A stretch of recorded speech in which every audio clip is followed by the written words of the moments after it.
नमस्कार दोस्तों, PK Rohila study point YouTube channel में आपका फिर से स्वागत है। पिछले वीडियो में हमने कंप्यूटर की मेमोरी क्या है और कंप्यूटर मेमोरी कितने प्रकार की होती है इसके बारे में पढ़ा था। मैंने आपको बताया कि कंप्यूटर मेमोरी दो प्रकार की होती है, प्राथमिक मेमोरी और सेकेंडरी मेमोरी। और पिछले वीडियो में हमने प्राथमिक मेमोरी के बारे में विस्तार से पढ़ा था कि प्राथमिक मेमोरी के दो भाग हैं, रैम और रोम, उनके बारे में हमने पढ़ा था। आज का वीडियो में एक बहुत ही शानदार जो टॉपिक है उस पर लेके आया हूँ, कैश मेमोरी। कैश मेमोरी क्या है और ये कंप्यूटर की सबसे तेज मेमोरी है, तो किस प्रकार से है, किस प्रकार से कार्य करती है, इसके बारे में आपको बताऊंगा। तो आज का वीडियो स्टार्ट करता हूँ। उससे पहले आपको बता देता हूँ, यदि आप मेरे चैनल पर नए हैं तो कृपया मेरे चैनल को सब्सक्राइब करें, वीडियो को लाइक करें। हाँ, तो स्टार्ट करते हैं आज कैश मेमोरी। अब कैश मेमोरी क्या है, ये इसके बारे में हम आज बातचीत करेंगे कि प्राथमिक मेमोरी में हमने रैम रोम पढ़ी थी। एक और मेमोरी है कंप्यूटर की प्राथमिक मेमोरी में आती है कैश मेमोरी। कैश मेमोरी क्या है? कैश मेमोरी बहुत ही हाई स्पीड से कार्य करने वाली मेमोरी होती है, यानी इसकी जो कार्य करने की गति बहुत ही तीव्र होती है, जो कंप्यूटर में सीपीयू तथा रैम के मध्य स्थित होती है। सीपीयू और रैम के मध्य ये एक पुल की भांति कार्य करती है, दोनों के मध्य एक सामंजस्य करती है। कैश मेमोरी उन डाटा और निर्देशों को संग्रहित रखती है जिनकी आवश्यकता सीपीयू को बार बार होती है। यानी कैश मेमोरी में वह डाटा रखा जाता है, वो निर्देश रखे जाते हैं जिसकी सीपीयू को बार बार आवश्यकता होती है।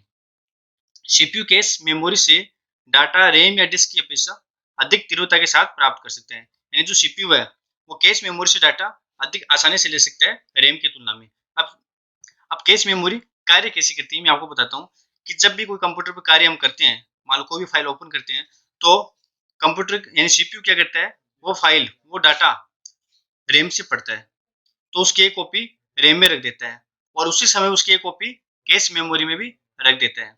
अब अगली बार जब भी कंप्यूटर को वो डाटा चाहिए, सीपीयू को वो डाटा चाहिए, तो वह उसको रैम से ना पढ़कर सीधे ही कैश मेमोरी से पढ़ता है। इससे क्या होता है, समय की बचत होती है क्योंकि कैश मेमोरी बहुत तीव्र गति से डाटा उपलब्ध करा देती है, तो यह रैम की तुलना में बहुत तीव्र गति से कार्य करती है। जो कैश मेमोरी है, मैंने आपको बताया सीपीयू और रैम के मध्य एक पुल की भांति कार्य करती है, दोनों के मध्य सामंजस्य बिठाती है। आप सभी जानते हो जो रैम है उसकी जो स्पीड इतनी तीव्र नहीं होती, लेकिन कैश मेमोरी वो बहुत ही तीव्र गति से कार्य करती है। यानी ये आपको समझ में आ गया कैश मेमोरी क्या होती है। यानी रैम के अलावा एक अतिरिक्त मेमोरी होती है कैश मेमोरी, जो सीपीयू की मेमोरी मान जाती है कैश मेमोरी। जब भी डाटा सीपीयू को पढ़ना होता है तो रैम से ना पढ़कर सीधे ही फिर कैश मेमोरी से पढ़ता है। वर्तमान में कंप्यूटर में 256 केबी, 512 केबी और 1024 केबी की कैश मेमोरी उपलब्ध है। अब कैश मेमोरी कितने प्रकार की होती है आपको बताऊंगा। कैश मेमोरी कौन कौन से प्रकार है, L1, L2 और L3। तो सबसे पहले हम L1 कैश मेमोरी के बारे में बात करते हैं। L1 कैश मेमोरी है वो उसको ऑन बोर्ड कैश मेमोरी या प्राइमरी कैश मेमोरी के नाम से भी जाना जाता है। ऑन बोर्ड इसलिए क्योंकि यह सीपीयू पे लगी होती है, जो सीपीयू का जो प्रोसेसर है उसी पर लगी होती है, प्रोसेसर के साथ आती है, प्रोसेसर की चिप है जो उसी पर लगी होती है, इसके लिए इसको प्राइमरी केस भी बोलते हैं, इसको L1 केस बोलते हैं क्योंकि सीपीयू में निर्मित होती है और सीपीयू की चिप पर ही लगी रहती है। और यह साइज में बहुत छोटी होती है, इसका आकार है ना बहुत कम होता है, बहुत बड़ी मेमोरी नहीं होती, आकार में बहुत ही छोटी होती है, बहुत ही कम डाटा आ सकता है। और अधिकतर कंप्यूटर में यह 16 से 128 केबी की होती है, लेकिन इसकी जो कार्य करने की गति है बहुत ही तीव्र होती है।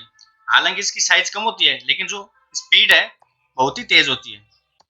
अगली है L2 केस, यह भी सीपीयू के साथ लगी होती है, लेकिन इसकी जो रेंज है, इसका जो आकार है ना, आकार वो 128 केबी से 1 एमबी तक होता है, यानी L1 से आकार में बड़ी होती है और कार्य करने की जो गति है वो L1 से थोड़ी कम होती है। हालांकि कैश मेमोरी कितनी भी जितनी प्रकार के सभी कैश मेमोरी की स्पीड जो तीव्र होती है और मेमोरी की तुलना में, लेकिन L2 जो कैश मेमोरी है ये L1 से स्पीड में कम होती है।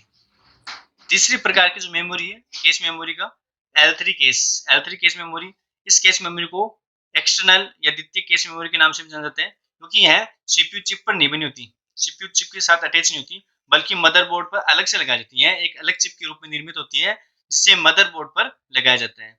परंतु यह परंपरागत मेमोरी से अधिक तेज होती है। यानी जो L3 केस है वो सीपीयू के साथ यानी सीपीयू माइक्रो प्रोसेसर के साथ बनी नहीं होती, उसके साथ बनी हुई नहीं होती है, बल्कि यह मदरबोर्ड पर अलग से लगाई जाती है। यानी L3 केस है वो हर कंप्यूटर में होना आवश्यक नहीं है, इसको हम आवश्यकता अनुसार प्रयोग में कर सकते हैं, लेकिन इसका प्रयोग करना आवश्यक भी नहीं है, जरूरी नहीं है इसका हम प्रयोग करें, क्योंकि ये अलग से सीपीयू के साथ तो आती नहीं है, अलग से मदरबोर्ड पर एक चिप के रूप में आती है, तो उसको लगाना पड़ता है।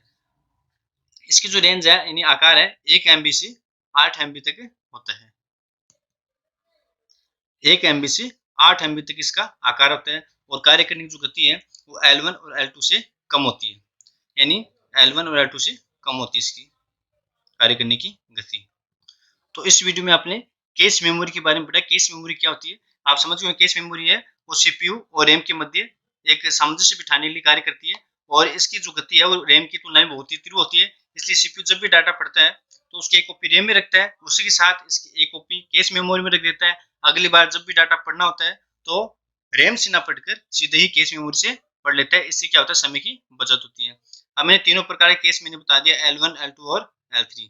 अब हम L1, L2 को यहाँ शॉर्ट में समझ लेते हैं कि L1 जो केस मेमोरी है उसका आकार में सबसे कम होती है। L1 केस मेमोरी, इसका आकार केवल 16 KB से 128 KB के मध्य होता है, बहुत ही कम आकार की होती है, लेकिन स्पीड बहुत ही तेज होती है। जो मेमोरी जितनी कम आकार की होगी उसकी स्पीड उतनी ही तीव्र होगी। दूसरी L2 केस है, तो L2 केस का जो आकार है 128 KB से 1 MB तक हो सकता है, और इसकी जो गति है वो L1 जो केस मेमोरी उससे कम होती है।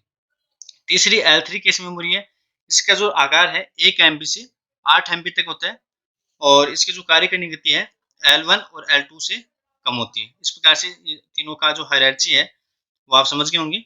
तो इस वीडियो में आपने सीपीयू केस के बारे में समझा, और वीडियो देखने के लिए आपको धन्यवाद। अगला वीडियो मैं सेकेंडरी मेमोरी के ऊपर लेके आऊंगा, तब तक के लिए